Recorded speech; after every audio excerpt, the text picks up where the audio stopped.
Commander Ryan Gardner wiped sweat from his brow as he trudged through the dusty spaceport of Proxima Station. The artificial gravity felt heavier than usual after 3 weeks aboard the lighter Earth vessel. His black tactical armor, though temperature regulated, still managed to trap heat against his muscular frame. "Remind me why we're doing border patrol with the Astrians again?" he grumbled, running a hand through his short chestnut hair. Officer Leila Tlesie walked beside him, her sky-blue skin practically glowing under the harsh port lights. Her silvery hair was pulled back in a practical updo that somehow still managed to look elegant.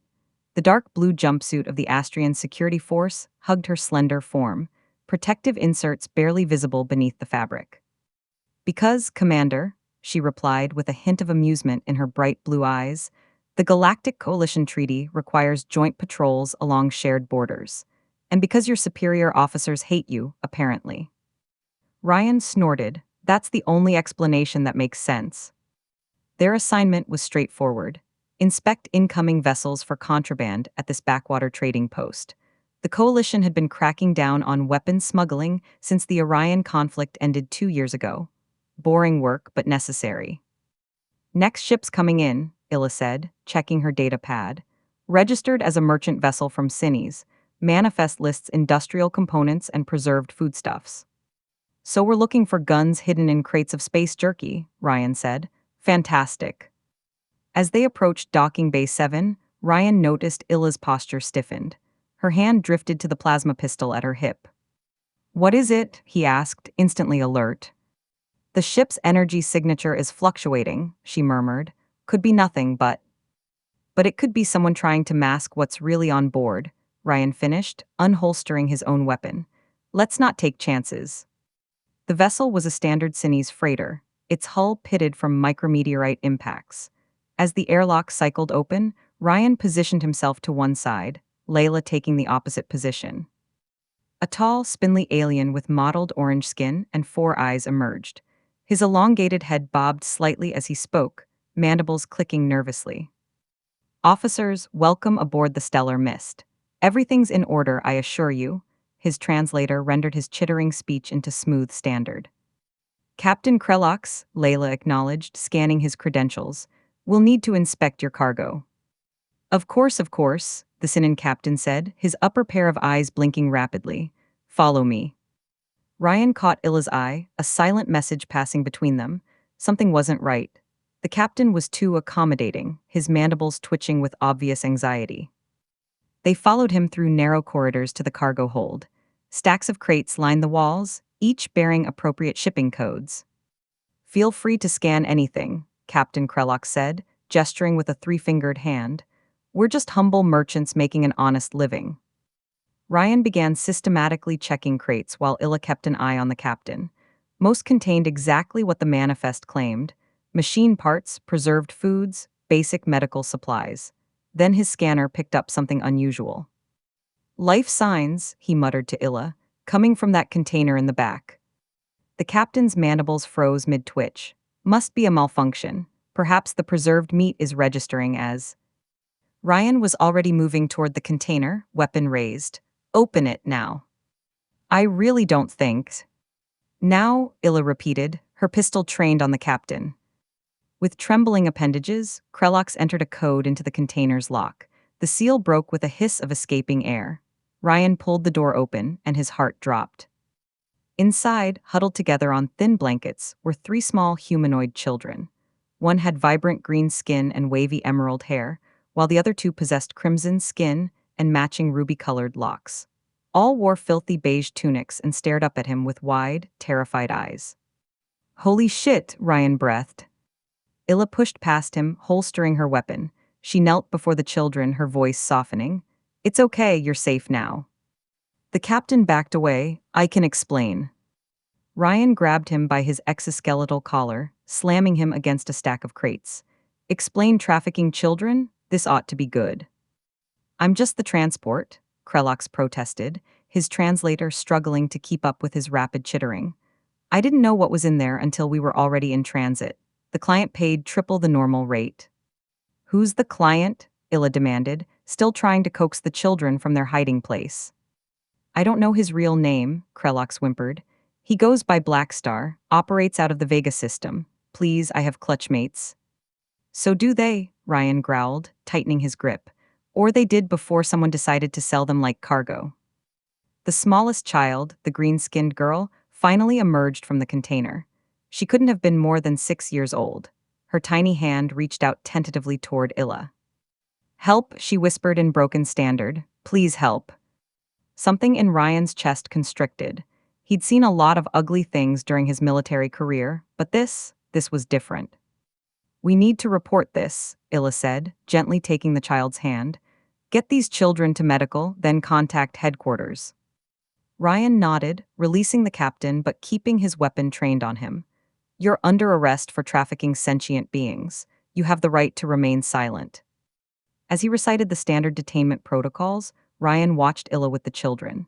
She coaxed all three out now, speaking softly in a mix of standard and what sounded like an Astrian dialect.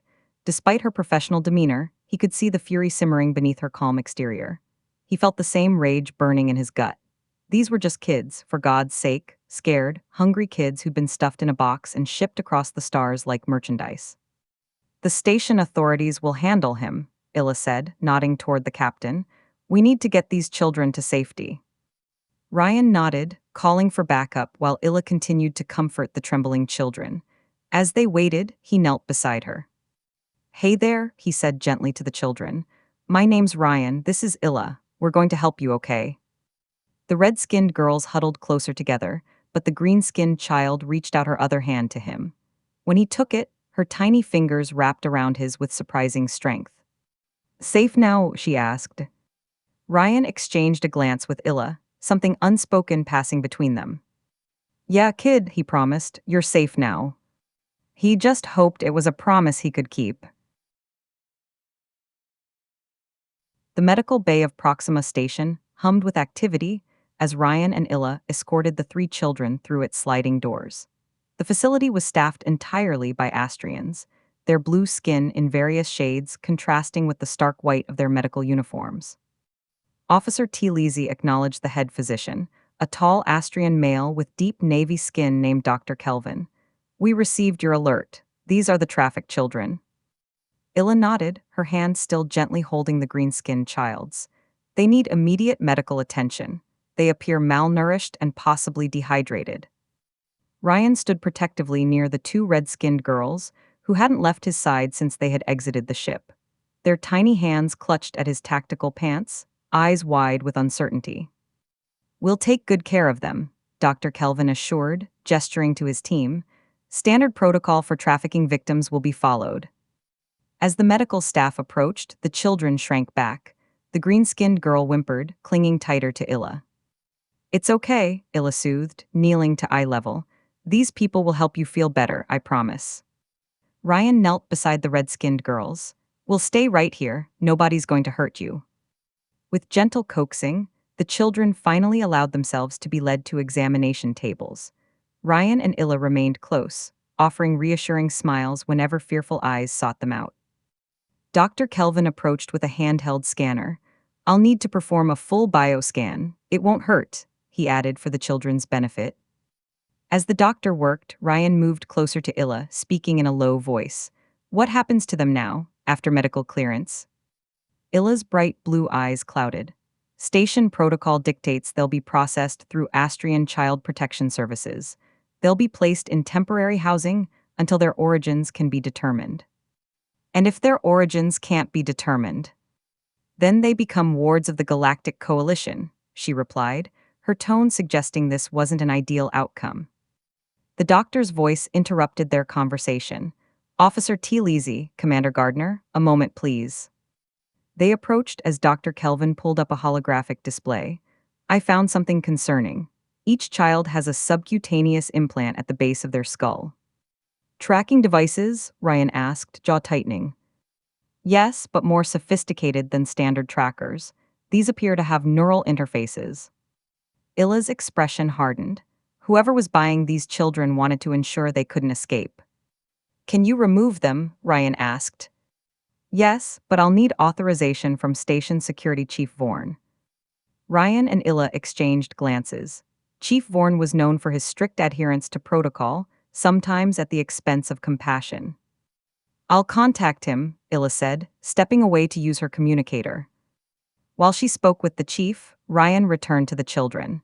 The green-skinned girl reached for his hand. Name, she asked softly. I'm Ryan, he replied with a gentle smile. What's your name? Liry, she whispered, then pointing to the red-skinned girls, Tala and Meera, sisters. It's nice to meet you, Liry, Ryan said, squeezing her small hand. Are you sisters too? Liry shook her head. Friends from mines. Ryan felt his heart constrict. You worked in mines. Parents died, then men came. Before he could ask more, Ila returned, her expression troubled. Chief Vorne wants the children processed through standard channels, she said quietly. He's sending officers to escort them to the detention center until their case is reviewed. Detention center, Ryan hissed. They're victims, not criminals. I know, Ila agreed, frustration evident in her voice. But Vorne insists on following protocol. He says the implants stay until a full investigation is conducted.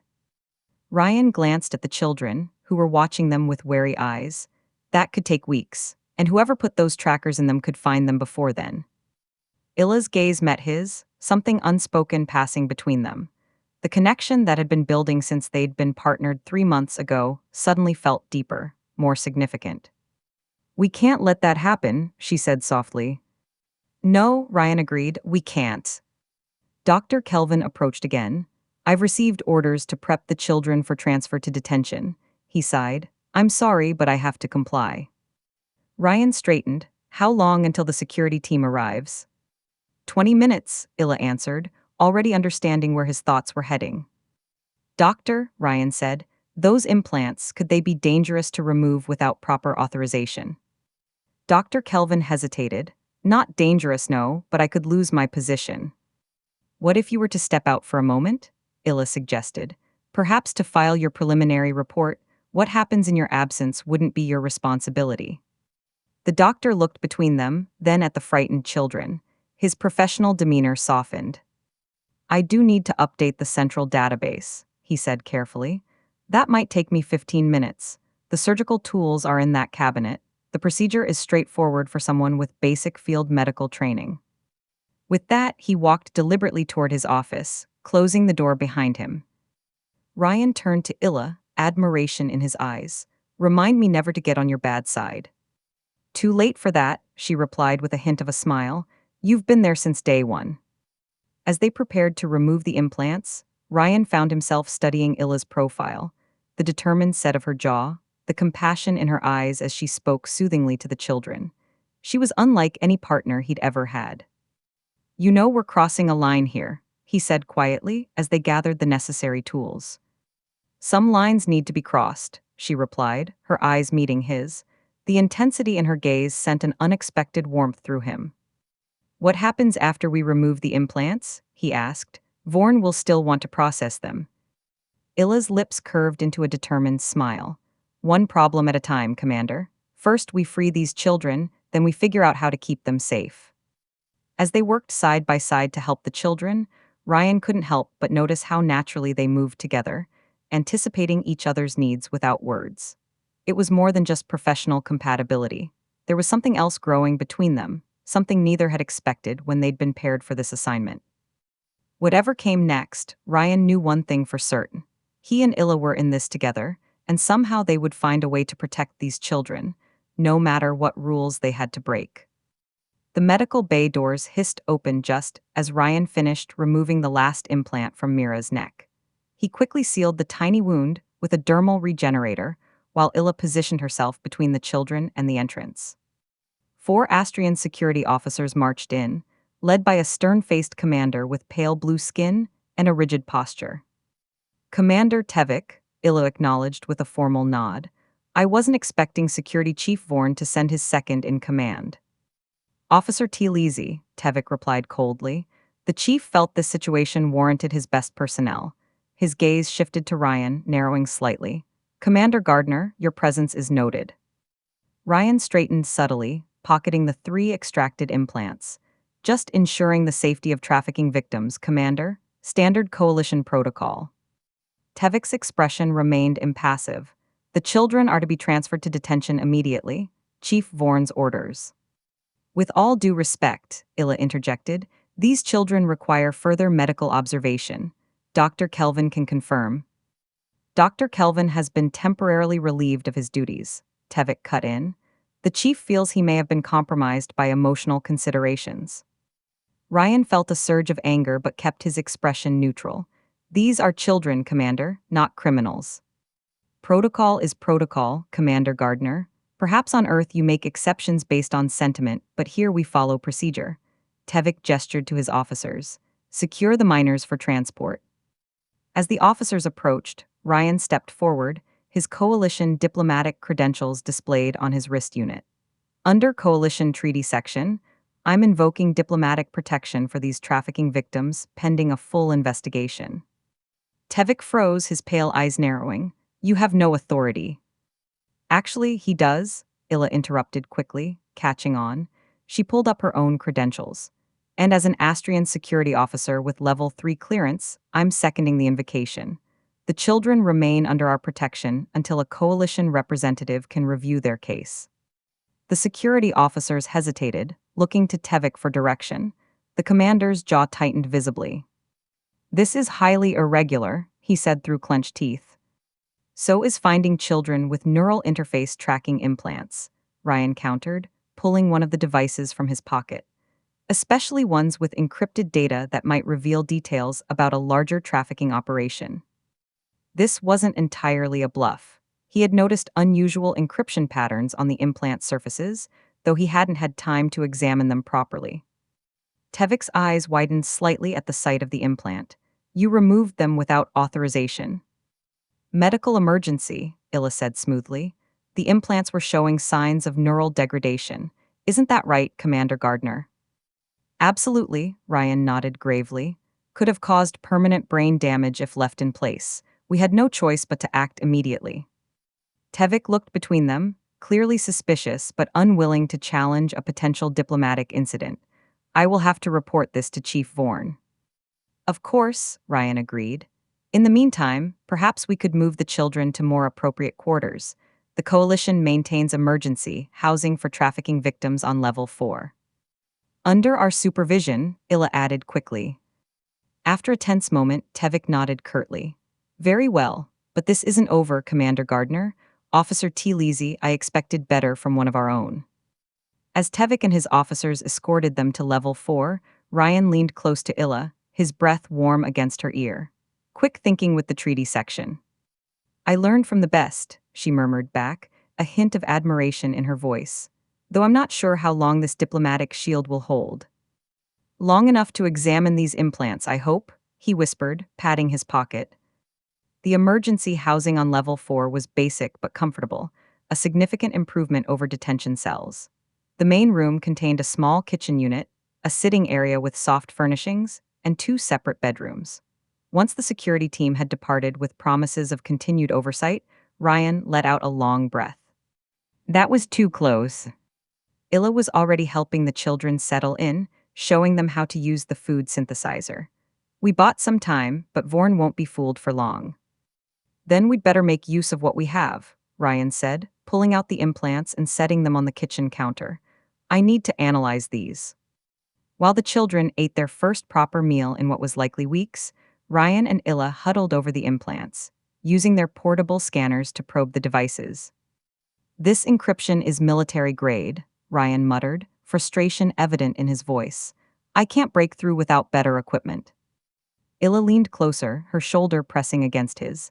Let me try, Astrian security codes might help. As she worked, Ryan became acutely aware of her proximity. The subtle floral scent of her hair, the warmth radiating from her blue skin, the determined set of her full lips as she concentrated.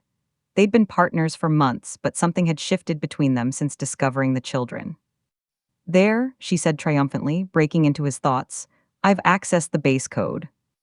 The holographic display above the implant expanded, revealing streams of data. Ryan whistled low. This is more than just tracking information. There are transport coordinates, payment records, and names. Prominent names in the Vega system, Ila added, pointing to a section of the display, including someone in station security. Ryan noted grimly, highlighting a familiar code. Security Chief Vorne. Ila's bright blue eyes widened.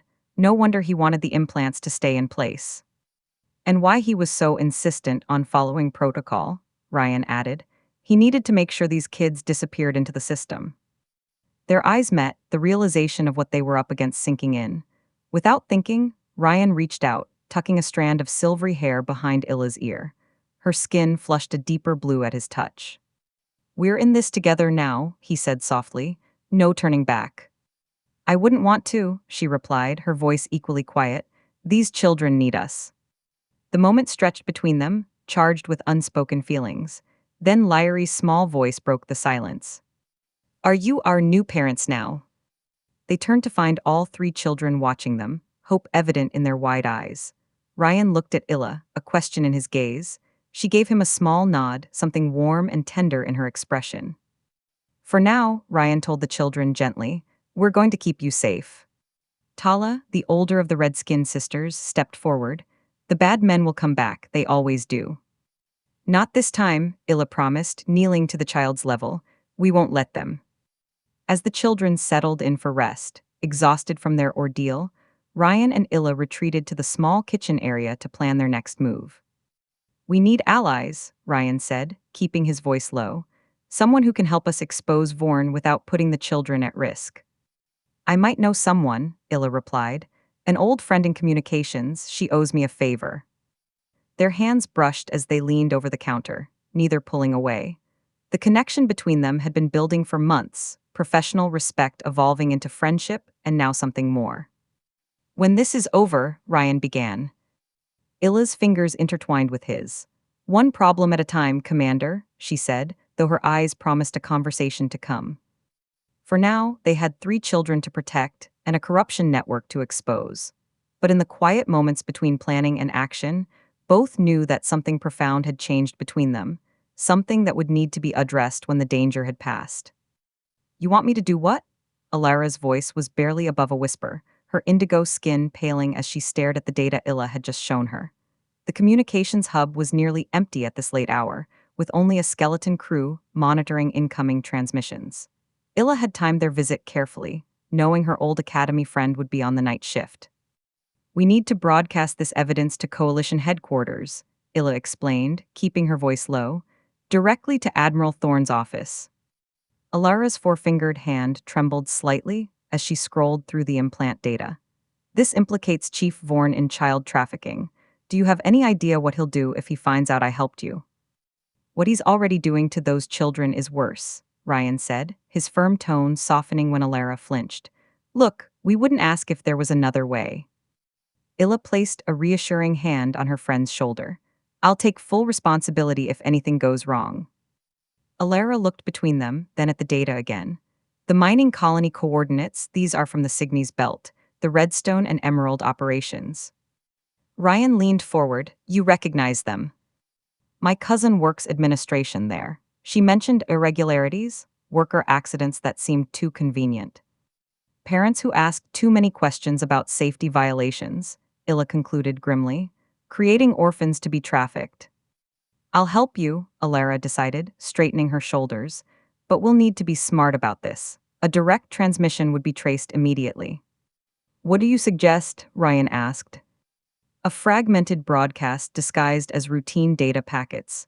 It will take longer to reach the Admiral, but Vorne's people won't detect it." Alara's fingers flew across her console. "I'll need 20 minutes." "We'll keep watch," Ila promised. As Alara worked, Ryan and Ila positioned themselves near the entrance, maintaining casual conversation while scanning for any security personnel.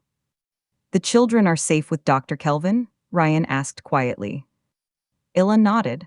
After his temporary relief of duties, he was more than happy to help, said it was the least he could do for getting him suspended. "Good man," Ryan murmured. "How long have you known Alara?" "Since the academy. She was always brilliant with communications tech, but too honest for her own good."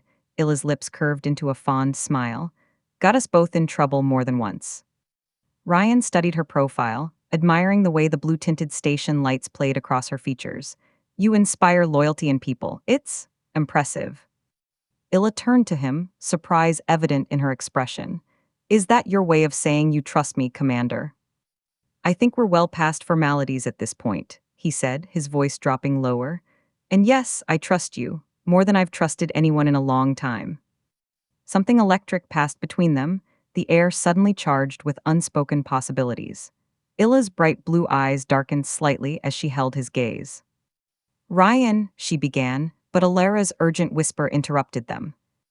It's done, the transmission is away, disguised in regular communication packets. How long until it reaches Admiral Thorne? Ryan asked, reluctantly breaking eye contact with Ila. 6 hours, maybe 8, Alara replied, but there's something else you should see. They moved back to her console, where she had pulled up additional data from the implants. I cross-referenced the mining colony information with recent incident reports. There's been a pattern of accidents at both locations, resulting in exactly 17 orphan children in the past standard year. 17, Ila's brow furrowed. We only found 3. Exactly, Alara said grimly, which means there are 14 more children who have been moved through this trafficking network. Ryan felt a cold weight settle in his stomach. We need to find them. A sudden alarm blared through the communications hub, red lights pulsing along the walls. Alara's console flashed with an incoming message. Security breach detected in Sector 7, she read, her voice tight with fear. That's the emergency housing where you left the children. Vorne, Ryan growled, already moving toward the exit. He must have realized the implants were removed. Go, Alara urged. I'll cover your tracks here. They sprinted through the station corridors, dodging startled crew members. Ryan's combat training kicked in, his mind calculating the fastest route back to level 4. Beside him, Ila matched his pace, her lithe form moving with practiced efficiency. If they hurt those children, she began, her voice tight with fury. They won't, Ryan promised, though fear gnawed at his insides. We'll get there in time. They rounded the final corner to find the door to the emergency housing unit blasted open. Inside, 2 security officers lay unconscious on the floor. Dr. Kelvin was slumped against a wall, a nasty bruise forming on his forehead. Doctor, Ila rushed to his side while Ryan checked the bedrooms. What happened? Ila asked urgently. Mercenaries, Kelvin groaned, touching his head gingerly. Not station security, 4 of them heavily armed. Ryan returned, his expression grim. The children are gone. I tried to stop them, Kelvin said, wincing as Ila helped him sit up. They said something about a secondary extraction point. Ryan's mind raced. The implants, they must have had a backup tracking system. The docking bay, Ila realized, helping Kelvin to a chair. They'll try to get the children off station. As they prepared to leave, Kelvin caught Ila's arm. There's something else. One of them mentioned the buyer was already here, someone called Blackstar. Ryan and Ila exchanged alarmed glances. The same name the captain gave us, Ryan said. We need to move, Ila urged, checking her weapon. Doctor, can you alert anyone you trust about what's happening? Kelvin nodded weakly. Be careful. These weren't ordinary mercenaries, they moved like military. As they raced toward the docking bays, Ryan felt a surge of protective fury, unlike anything he'd experienced before. In just 2 days, those 3 small children had somehow become his responsibility. His to protect, his to save. He glanced at Ila running beside him, her determination matching his own, and realized it wasn't just the children he was fighting for anymore. Whatever happens next, he said as they approached the docking area, I've got your back. Ila's hand briefly squeezed his, and I've got yours. Together, they drew their weapons and prepared to face whatever waited beyond the docking bay doors. The docking bay doors slid open to reveal organized chaos. 3 mercenaries in unmarked combat gear were loading the struggling children onto a sleek private shuttle. Standing nearby, overseeing the operation, was a tall, distinguished Vexillian with silver-streaked purple skin and the ornate uniform of a coalition diplomatic corps official. Ambassador Renick, Ila breathed, recognition and shock evident in her voice. Ryan had heard of him, the coalition's special envoy to the mining guilds, respected throughout the sector for his supposed humanitarian work. Now it all made sickening sense. We need to record this, Ryan whispered, activating the evidence function on his wrist unit. No one will believe us otherwise. They crouched behind a stack of cargo containers, assessing the situation. The mercenaries were heavily armed, and the children were already being secured inside the shuttle. I count 3 mercs plus the ambassador, Ryan noted. Kelvin said there were 4, Ila pointed out. There, a 4th figure emerging from the shuttle. And look, the boarding ramp is about to close. Ryan made a split-second decision. We need to get on that ship. It's the only way to save the children and the others at the mining colony. Ila nodded, her expression resolute. I'll create a distraction. You circle around and get aboard. Before he could protest, she squeezed his hand once and slipped away, moving silently between the cargo containers. Ryan watched her position herself, then draw her weapon. The first plasma bolt struck near the ambassador's feet, sending him scrambling for cover. The mercenaries immediately returned fire, focusing on Ila's position as she ducked and weaved between containers. Ryan seized the opportunity, sprinting toward the shuttle's closing ramp. A mercenary spotted him at the last moment, but Ryan was faster, tackling the man and delivering a precise strike to his temple. The merc crumpled, and Ryan dragged him behind the ramp hydraulics, taking his weapon. Inside the shuttle, he could hear the children crying. Moving silently through the cargo area, he found them secured to seats with restraints. Liry's green face was streaked with tears. It's okay, he whispered, quickly working to free them. We're getting you out of here. Ryan, Tala cried, relief washing over her small red face. Where's Ila? Meera asked, looking toward the shuttle entrance. She's coming, he promised, hoping it was true. The firefight outside had intensified, plasma bolts illuminating the docking bay in flashes of blue and green. As he freed the last child, the shuttle ramp began to close. Through the narrowing gap, he saw Ila pinned down behind a fuel container, exchanging fire with the remaining mercenaries while Ambassador Renick shouted orders. Ryan made another split-second decision. Stay here, he told the children, positioning them in a secure storage compartment. Don't come out until I call for you. He raced back to the ramp, firing precise shots that dropped one mercenary. The distraction gave Ila the opening she needed. She rolled from cover and sprinted toward the shuttle, diving through the narrowing gap just as Ryan provided covering fire. They collapsed together on the shuttle floor, breathing hard as the ramp sealed with a pneumatic hiss. The engines hummed to life beneath them. Cutting it close, Ryan gasped, helping her to her feet. Thought I'd add some dramatic flair, she replied with a strained smile, wincing as she touched her side. Her hand came away with a smear of deep blue Astrian blood. You're hit, he said, concern flooding his voice. Just grazed, she assured him. The children safe. For now, but we've got a bigger problem. The shuttle's taking off with us aboard. They moved to the cockpit entrance, finding it sealed with a security lock.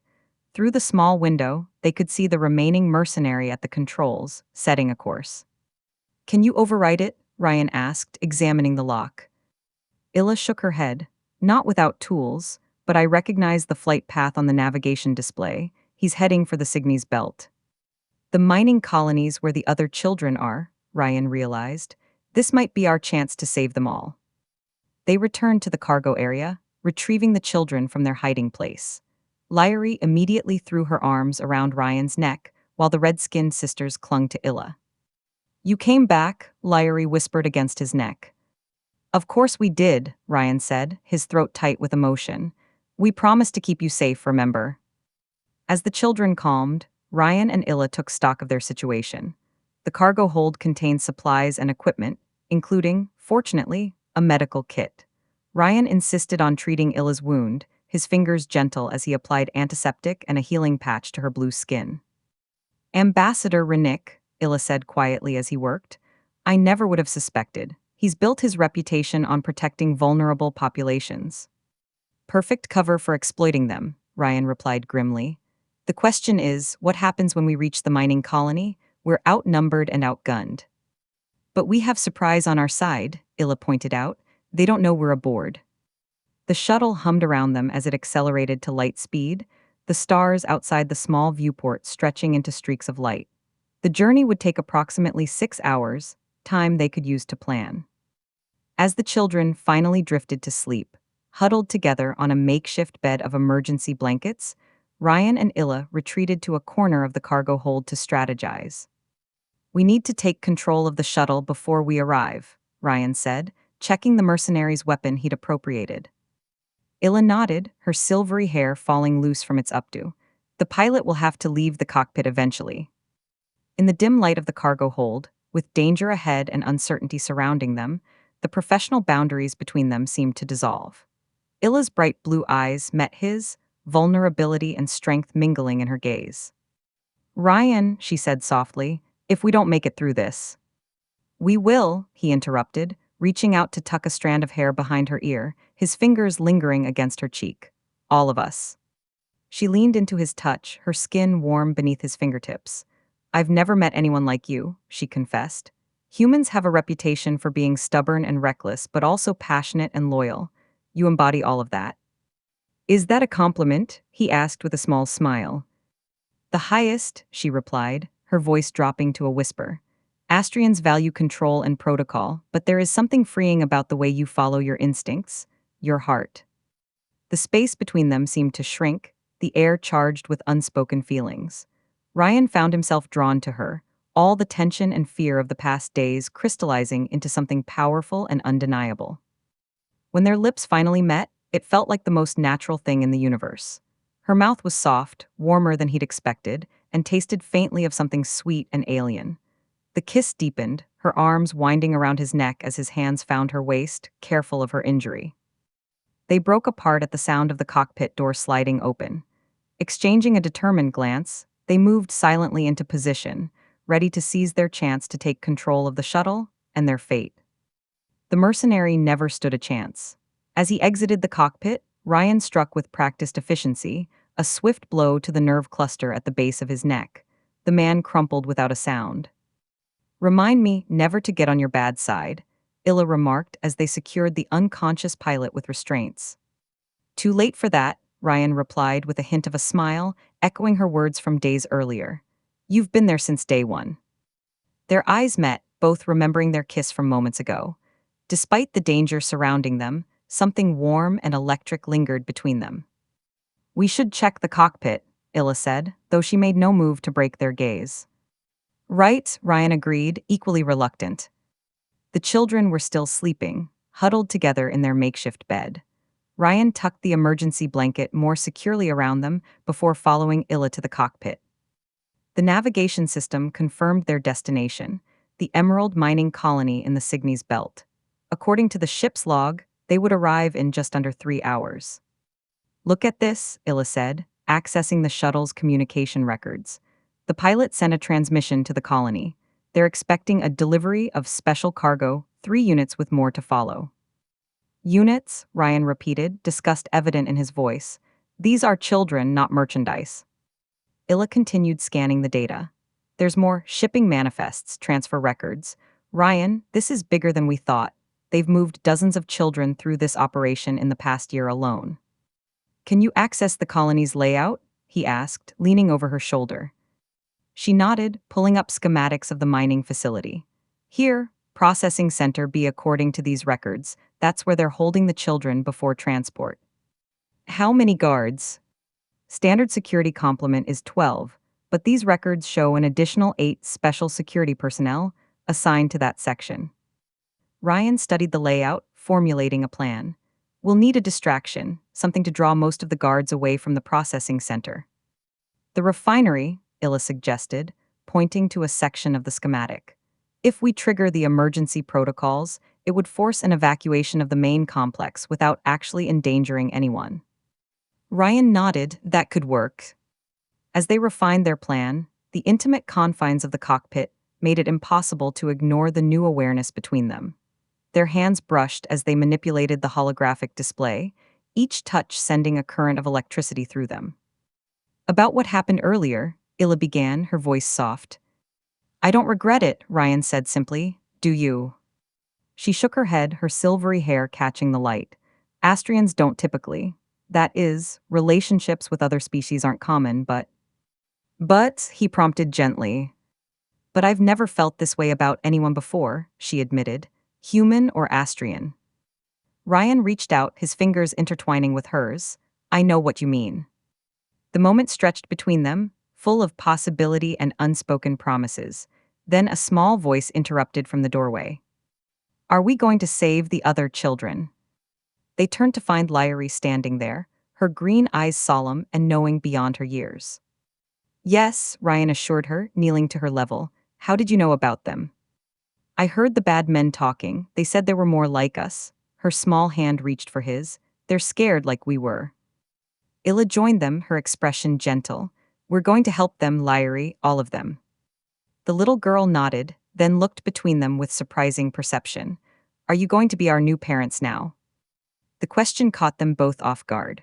Ryan glanced at Ila, finding her bright blue eyes already on him, something vulnerable and hopeful in her gaze. Would you like that? Ila asked softly. Liry nodded solemnly. Tala and Meera too, we talked about it. Ryan felt something shift in his chest, a certainty he hadn't expected to find in the midst of such danger. Let's get everyone safe first, he said.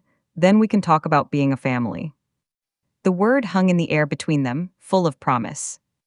As they approached the mining colony, the reality of their situation came into sharp focus.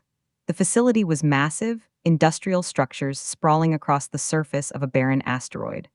Automated mining equipment carved into the rocky terrain, while transport vessels moved raw materials to waiting freighters. Incoming transmission, Ila reported as the communication system chimed. They're requesting identification. Ryan nodded, moving to stand behind her chair. Use the pilot's codes. Let's hope they don't expect a visual confirmation. She transmitted the clearance codes, tension evident in the set of her shoulders. After a moment that seemed to stretch into eternity, the response came. Shuttle Vega 7, you are cleared for landing at Pad 3. Ambassador Renick has been notified of your arrival. Acknowledged, Ila replied, then cut the transmission. They're expecting the pilot and the children, not us. Element of surprise, Ryan reminded her.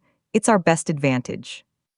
As they prepared for landing, Ryan checked the mercenary's weapon once more, then retrieved a spare blaster from the ship's emergency kit. Stay with the children, he told Ila. I'll scout ahead once we land. Not a chance, she countered, securing her own weapon. We do this together. He started to argue, then recognized the determination in her eyes. Together, he agreed. The shuttle touched down with a gentle bump. Through the viewports, they could see the landing pad and the reception committee waiting for them. 2 security officers and a man in administrative uniform stood at attention, clearly expecting to receive valuable cargo.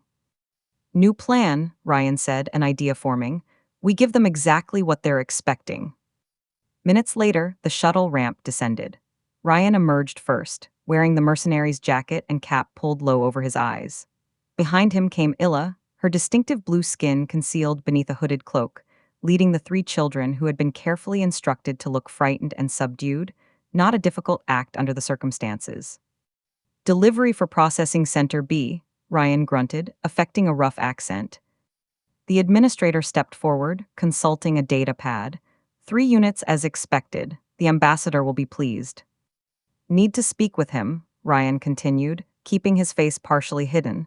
Got information about the next shipment. The administrator nodded. He's overseeing preparations at the center. Follow me. As they were escorted through the facility, Ryan and Ila exchanged subtle glances, communicating silently. The plan was in motion now. They just had to reach the processing center, locate the other children, and somehow escape with all of them, preferably with evidence to bring down Ambassador Renick and his entire operation. Simple enough, Ryan thought grimly. Just another day saving the galaxy. What he hadn't counted on was the way Ila's presence beside him steadied his nerves, or how natural it felt to consider the 3 small aliens as their children. Somewhere between discovering them in that smuggler's container, and now, everything had changed. As they approached the processing center, Ryan caught Ila's eye once more. In her gaze, he saw not just determination to complete their mission, but something deeper, a shared vision of what might come after, a future neither of them had imagined just days ago. Whatever happened next, they would face it together, not just as partners, but as something more, something that felt remarkably like family. Processing Center B loomed before them, a sterile facility of gleaming metal and harsh lighting. As they were escorted through security checkpoints, Ryan noticed Ila's usually graceful movements seemed slightly off, a subtle unsteadiness that only someone who knew her well would detect. You okay? he whispered when the administrator turned away momentarily. Dizzy, she murmured back, it's nothing. Before he could press further, they were ushered into a large chamber that stole the breath from his lungs. Along one wall, transparent containment units housed children, at least 15 of them, from various species. Some had the same green skin as Liry, others the ruby complexion of Tala and Meera, and a few bore markings of species Ryan didn't recognize. At the center of the room stood Ambassador Renick, his purple skin gleaming under the harsh lights as he conversed with a technician. Ah, the final shipment, Renick said, turning to them with a politician's practiced smile. Excellent timing. The buyers are eager to, he stopped abruptly, eyes narrowing as he studied Ryan's partially concealed face. Recognition dawned in his expression. Guards. Ryan moved faster, drawing his blaster and shoving the administrator aside. Ila, the children. Chaos erupted as security personnel converged from all directions. As Ila herded Liry, Tala, and Meera behind a control console, Ryan fired precise shots, not to kill but to disable, creating a barrier of fallen guards between them and Renick. You fool, the ambassador snarled, taking cover behind a support column. Do you have any idea who you're dealing with? I have connections throughout the coalition. And we have evidence, Ryan countered, tapping his wrist unit where the recording of Renick's operation was safely stored. It's already been transmitted to coalition headquarters. A new voice entered the fray, a rough, determined shout from the service entrance. Everyone down. A group of miners burst into the room, armed with industrial tools and makeshift weapons. Their leader, a burly man with a scarred face, bellowed orders as his team engaged the security forces. The name's Jaro, he called to Ryan during a lull in the fighting. Foreman of Shaft 7, we've suspected something was wrong for months. Too many accidents, too many orphans disappearing. You picked a good time to act on those suspicions, Ryan replied, firing another disabling shot at a guard. Your broadcast from the station reached sympathetic ears, Jaro explained. We've been waiting for proof and for someone crazy enough to stand up to Renick. With the miners' help, they quickly gained the upper hand. Security forces, many of whom seemed reluctant to fight once they realized what they were protecting, began to surrender. Ila worked feverishly at a control panel, releasing the locks on the containment units. Children spilled out, confused and frightened, until Liry stepped forward, speaking to them in a mixture of languages. It's okay, she told them. These people are here to help. They're going to be our parents. Ryan felt his heart swell at her words, even as he kept his weapon trained on Renick, who was now cornered and furious. This is absurd, the ambassador spat. You can't possibly think you'll get away with this. I have diplomatic immunity. Not for child trafficking, came a new voice from the main entrance. Admiral Thorne strode in, flanked by coalition peacekeepers. The stern-faced human officer surveyed the scene with practiced efficiency. Admiral, Ryan acknowledged, relief evident in his voice. Our transmission got through. Just in time, it seems, Thorne replied. We've already arrested Chief Vorne and his accomplices on Proxima Station. Your friend in communications was most helpful in decrypting the evidence. As the peacekeepers took Renick and the remaining guards into custody, Ryan turned to find Ila leaning heavily against a console, her blue skin paler than usual. Ila, alarm shot through him as he rushed to her side. I'm fine, she insisted, though her legs seemed to buckle. Just, something's not right. Ryan caught her as she swayed, lifting her easily into his arms. We need a medic. Admiral Thorne immediately called for the medical team that had accompanied the peacekeepers. As they waited, Ila looked up at Ryan with wide, confused eyes. This isn't normal, she whispered. Astrians don't get sick like this. The coalition medic arrived quickly, scanning Ila with practiced efficiency. His expression shifted from professional concern to astonishment. Well, he said, looking between them, this is unprecedented. What is it? Ryan demanded, still cradling Ila protectively. Officer Tlesie is pregnant, the medic stated, with what appears to be a human Astrian hybrid. The world seemed to stop.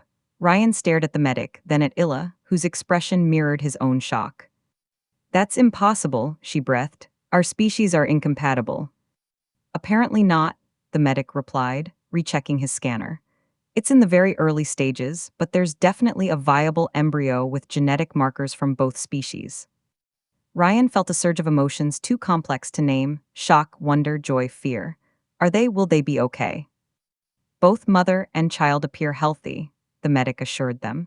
The dizziness is likely due to the unique hormonal changes. We'll want to monitor this closely, of course. It's literally the first case in medical records. Ila's hand found Ryan's, squeezing tightly. A baby, she whispered. Our baby. The children had gathered around them, curious and concerned. Liry tugged at Ryan's sleeve. Is Ila sick? He knelt, bringing himself to their level while still supporting Ila. No, sweetheart, she's going to have a baby. You three might be getting a little brother or sister. Tala's red face lit up. Really? We'll be a real family. If that's what you want, Ila said softly. More than anything, Ryan answered, his voice thick with emotion. Admiral Thorne approached, having overheard the exchange. Commander Gardner, Officer Tlesie, once we've secured this facility and the children, I'd like a full debriefing. This operation has exposed corruption at the highest levels of the coalition.